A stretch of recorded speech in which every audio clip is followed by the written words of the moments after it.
కలుగునుగాక. చేరి వచ్చిన సంఘం అంతటికి యేసుక్రీస్తు ప్రభువుల వారి పరిశుద్ధమైన నామంలో మీ అందరికీ నా శుభాభివందనాలు. అందరూ కూడా ఒకసారి గట్టిగా హల్లెలూయా చెబుదామండి. మరొకసారి చెప్దామా? పరిశుద్ధ గ్రంథము నుండి ప్రతిరోజు మనం ఒక దేవుని యొక్క మాటను వింటూ ఉన్నాం. ఆ మాట ఏ మాట అంటే, యేసుక్రీస్తు ప్రభువుల వారు అద్భుత కార్యములను సూచక్రియలు చేసే దేవుడు. ఆయన చేసిన అద్భుతములను రోజు ఒకటి మనం ధ్యానించుకుంటుండగా మనందరం కూడా వాక్యంపై దృష్టిని కేంద్రీకరిద్దాం. అందరం కూడా వాక్యంపై దృష్టిని కేంద్రీకరిద్దాం. లూకా సువార్త 8వ అధ్యాయం 40వ వచనము నుండి చదువుకుందాం.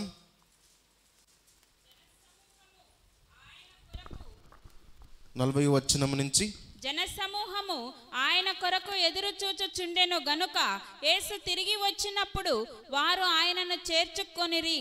అంతటా ఇదిగో సమాజ మందిరపు అధికారి అయిన యాయిరు అను ఒకడు వచ్చి యేసు పాదముల మీద పడి, చాలండి, యేసు పాదముల మీద, యేసుక్రీస్తు ప్రభుల వారి పాదముల మీద ఒక వ్యక్తి పడ్డాడు. ఆయన ఎవరంట? ఆయన యాయిరు అనే ఒక అధికారి కలిగినటువంటి వ్యక్తి యేసు ప్రభు వారి యొక్క పాదాల దగ్గర పడ్డారు. మనం గమనించినట్లయితే ఈ అధికారి ఎవరు? యేసు ప్రభు వారి పాదాల మీద ఎందుకు పడ్డారు అంటే, ఆయన కుమార్తె చనిపోయింది, ఆమె బ్రతకాలని యేసు ప్రభు వారి పాదముల మీద వచ్చి ఆయన పడి బాగు చేయమని వేడుకుంటున్నాడు. అయితే ఈ ఒక అధికారి అంతకుముందు ఎవరు, ఏమి చేయుచున్నేవాడు అని గమనిస్తే, యేసుక్రీస్తు ప్రభుల వారు అద్భుత కార్యములు చేసే సమయంలో అనేక మంది వచ్చి స్వస్థతలు పొందుకున్నారు.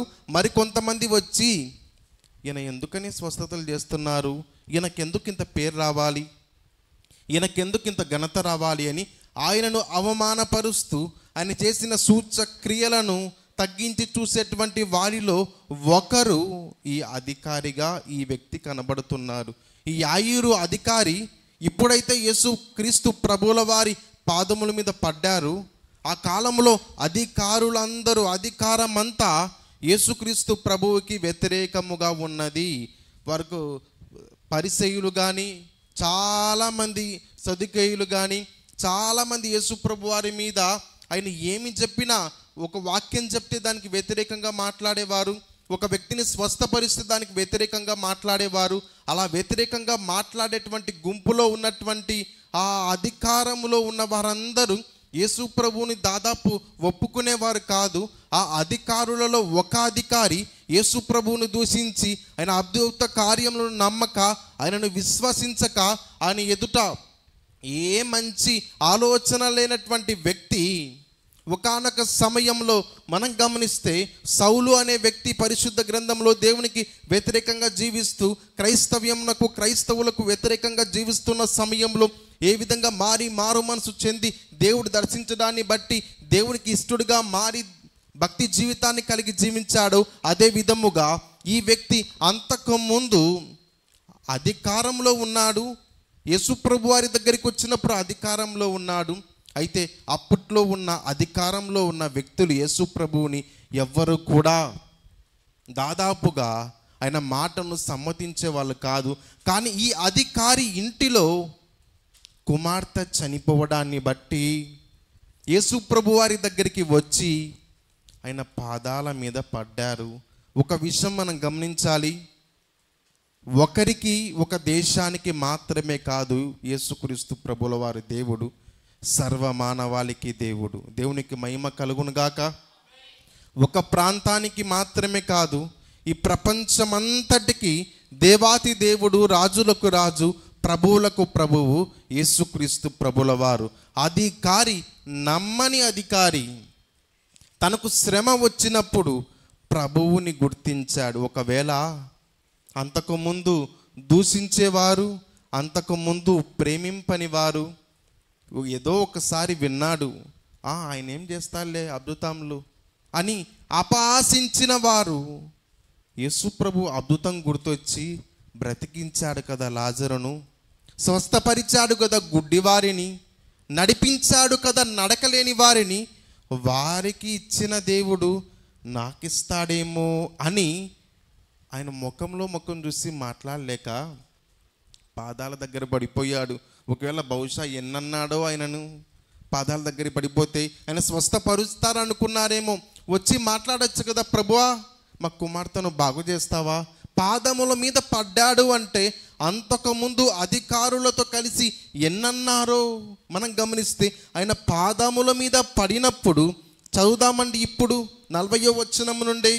జనసమూహము ఆయన కొరకు ఎదురు చూచుచుండెను గనుక యేసు తిరిగి వచ్చినప్పుడు వారు ఆయనను చేర్చుకొనిరి.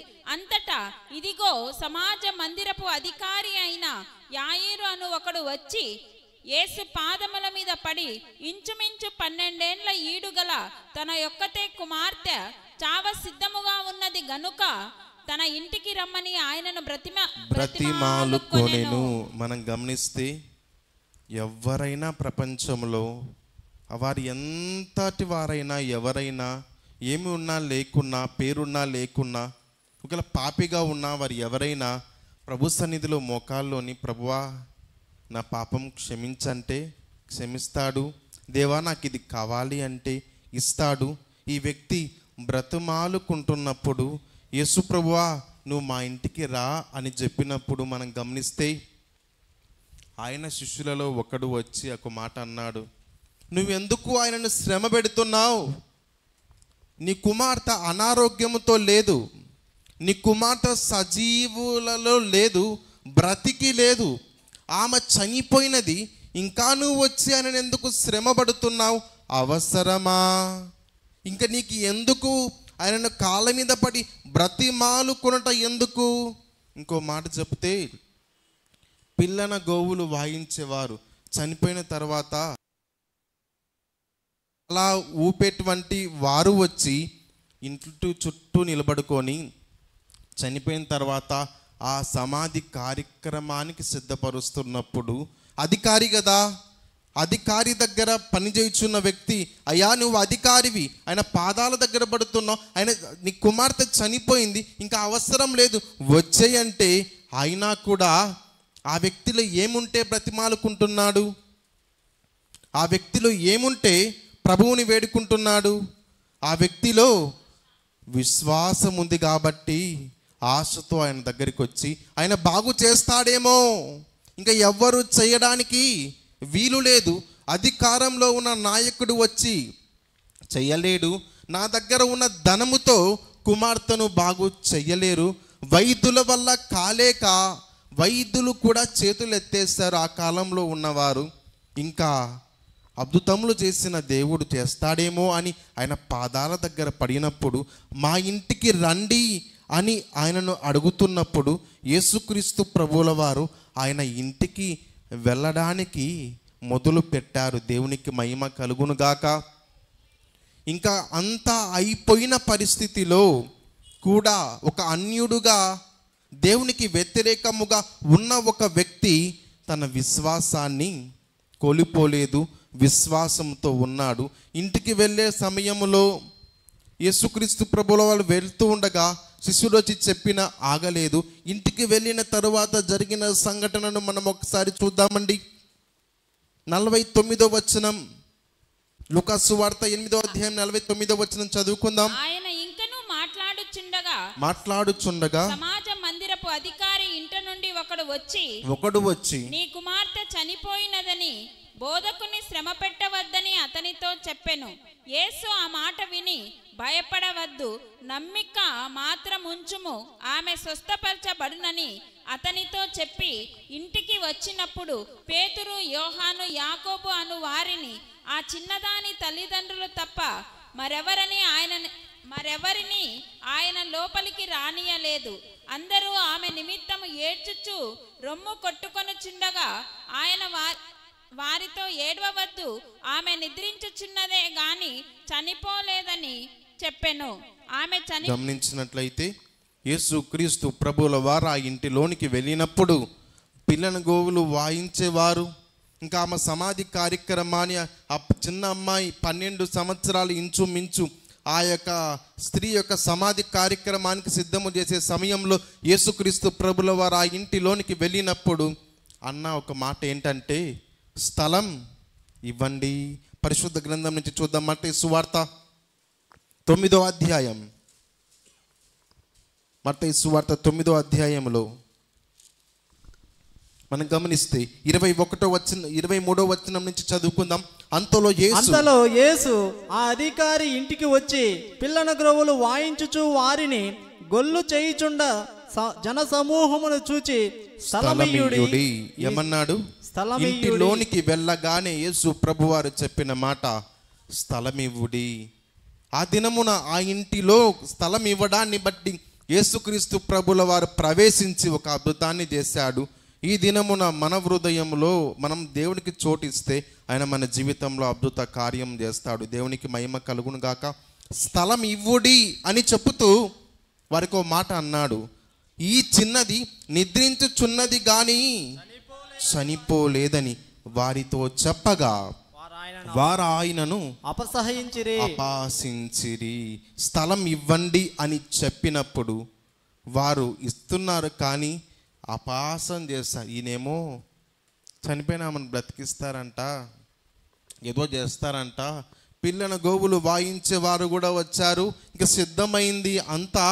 అధికారి కాబట్టి అధికారి యొక్క పనులన్నీ కూడా అధికారి దగ్గర ఉన్నవారు చేసేస్తారు కాబట్టి ఆయన స్థలం ఇవ్వమనగానే అపహాసం చేశారు. ఒక విషయం నేను చెప్పి తొందరలో మరొక వచనానికి వెళ్దాం. ఏంటంటే, చాలామంది యేసుక్రీస్తు అద్భుతాలు చేస్తాడా, సూచక్రియలు చేస్తాడా అని అడిగేవారు లేకపోలేదు. క్రైస్తవ్యంలోనే స్వస్థతలు అద్భుత కార్యంలో నమ్మని వారు కూడా ఉన్నారు. అయితే నమ్మని వారు ఎంతోమంది ఉండొచ్చు. నమ్ముట నీ వలనైతే నమ్మవానికి సమస్తము సాధ్యమన్న దేవుని వాక్యమే అన్నిటికన్నా విలువైనది. ఆ వాక్యమును నమ్మి మన దేవుణ్ణి నమ్మినట్లయితే అద్భుత కార్యములను దేవుడు చేస్తాడు. ఎవరైనా నువ్వు చెయ్యగలవా అంటే యేసు ప్రభు చెయ్యడు. చెయ్యగలవా అంటే ఎన్నడూ చెయ్యడు. దేవా నువ్వు చెయ్యండి, మీరు చెయ్యగలరు అంటేనే ప్రభువారు చేస్తారు. ఎక్కడ కూడా దేవుని యొక్క శక్తిని తక్కువ అంచనా ఎవరు ఎప్పుడు ఎక్కడ వేయకూడదు. వారు అపహాసం చేశారు కాబట్టి కింది వచనాలు చదువుకుంటూ వస్తే, జన సమూహమును పంపివేసి 25వ వచనం, జన సమూహమును పంపివేసి ఆయన లోపలికి వెళ్ళి ఆమె చెయ్యి పట్టుకొనగానే ఆ చిన్నది లేచెను. చాలండి. జన సమూహమును ఏం చేశారంట? పంపివేసి. ఒక 12 ఏళ్ల వయసు కలిగినటువంటి కుమార్తె చనిపోతే జనమంతా చుట్టుకొని ఉంటే స్థలం ఇవ్వండి అని యేసు ప్రభు వస్తూ ఉంటే వారిని పంపేశారు. ఎందుకంటే స్వస్థతను, అద్భుతమును, ఆశ్చర్యమును నమ్మని వారి ఎదుట నేను స్వస్థత కార్యం చేయుట నాకు ఇష్టం లేదు, వారిని పంపించండి అన్నాడు. అందుకొరకే నమ్మని వారు ప్రభు పక్కన ఉన్నా నమ్మలేకపోయారు. అయితే నమ్మితేనే అద్భుత కార్యం. ఎన్నడూ కూడా ప్రభు యేసుక్రీస్తు ప్రభుల వారు నమ్మిన వారి జీవితంలోనే గొప్ప కార్యం చేస్తారు. వారిని పంపించుటకు గల కారణం వారు ప్రభువుని అపహాసము చేస్తున్నారు, నమ్మలేదు. నమ్మని వారిని బయటికి పంపించారు, నమ్మిన వారిని లోపల ఉన్నారు. శిష్యులు 2-3 లోన ఉన్నారు. తల్లిదండ్రులు లూకాసు వార్తలో రాయబడి ఉంటుంది, వారి యొక్క గుండెను బాదుకుంటూ ఏడుస్తూ ఉన్నప్పుడు మీరు ఏడవకండి, బాధపడకండి, ఆమె నిద్రిస్తుంది కానీ చనిపోలేదు. ప్రభు యొక్క శక్తి ఏంటంటే ఆయన లేని వాటిని ఉన్నట్టుగా చేసి గొప్ప అద్భుత కార్యము చేయగలడు.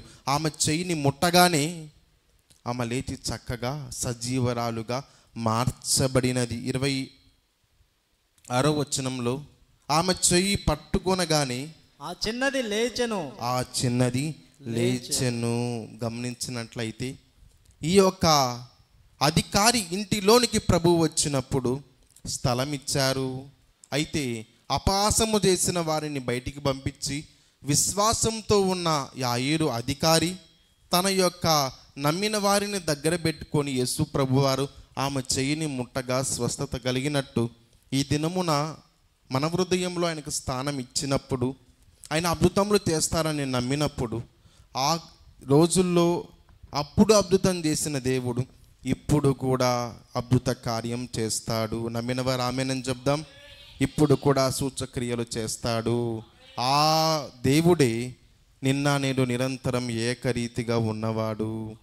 ఆయన సర్వమానవాళి కొరకు మరణించాడు, బలియాగమయ్యాడు.